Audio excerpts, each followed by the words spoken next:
আমাদের পুরীতে শেষ দিনের খাওয়া দাওয়া রাত্রিরে কোথায় করলাম আর কি করলাম তোমাদের সঙ্গে চলো শেয়ার করি।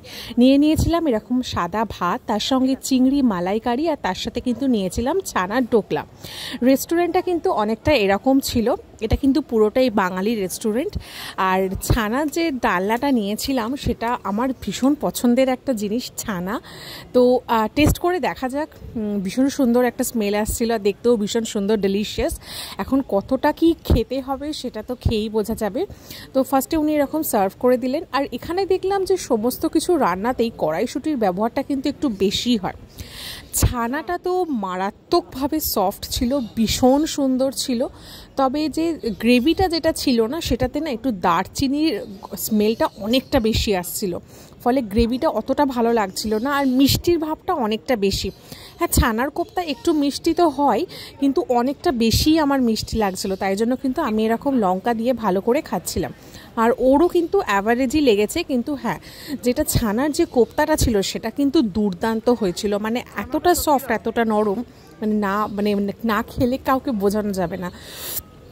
আর আমরা এই রেস্টুরেন্টে দেখছিলাম যে মাটন কিন্তু খুবই ভালো। হ্যাঁ, তবে আমাদের অনেকটা পেট ভরা ছিল, তাই জন্য আর আমরা অন্য কোনো ডিশ নিইনি। কিন্তু তোমরা কখনো এখানে আসলে এখান থেকে মাটনটা ট্রাই করে দেখতে পারো। আর আরেকটা যে আইটেম নিয়েছিলাম সেটা হচ্ছে এরকম চিংড়ি মালাইকারি। এটাকে দেখে কিন্তু সেই অনেকটা নৌকার মতো লাগছে না, সেই নৌকা থেকে যেমন জল পড়লে মনে হয় সেরকম। যাই হোক, এই চিংড়িটাতে কিন্তু ছিল হচ্ছে টোটাল 6 পিস চিংড়ি। আর আমি ওকে বললাম যে 3 পিস নিয়ে নিতে, বিকজ আমার তেমন একটা খুব খিদে নেই। চিংড়িতে এরকম মানে খোসা রয়েছে, তো আমি এরকম খোসা শুদ্ধ চিংড়ি খেতে ভয়ও পাই, বিকজ এত খোসা শুদ্ধ চিংড়ি খেলে যদি পেটে ব্যথা করে।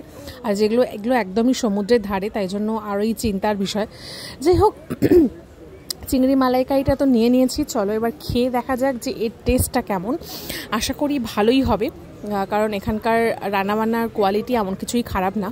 আর যেটা আগে বললাম যে ছানার তরকাটা, ওটা একটু মিষ্টি ভাবটা বেশি হয়েছে, আর দারচিনির স্মেলটা বেশি আসছিল, না তো এমনি কিন্তু খুব সুস্বাদু ছিল। আর সত্যি কথা বলতে চিংড়ি মাছের মালাইকারিটা ব্যাপক হয়েছিল।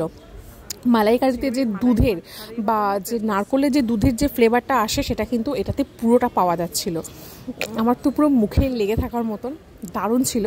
আর সত্যি কথা বলতে একটু তো মন খারাপ ছিলই, যে চলে যাচ্ছি কোথাও ঘুরতে, আসলে বাড়ি চলে গেলে তার আগের দিন তো একটু মন খারাপ থাকেই।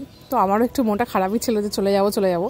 আর ওকে দেখো, ও কি সুন্দর চিংড়ি থেকে খোলাগুলোকে ছাড়িয়েছে। আমি তো বলেছিলাম, বাট আমাকেও ছাড়িয়ে দেয়নি। আজকের মতন আমাদের খাওয়া দাওয়ার ভিডিওটা এখানেই শেষ করছি। কেমন লাগলো অবশ্যই কমেন্ট করে জানিও। আর হোটেলটার নাম কিন্তু 16 আনা বাঙালি, যেটা কিন্তু একদমই সি বিচের এখানে। দেখো, আমরা কিন্তু হোটেলে চলে এসেছি।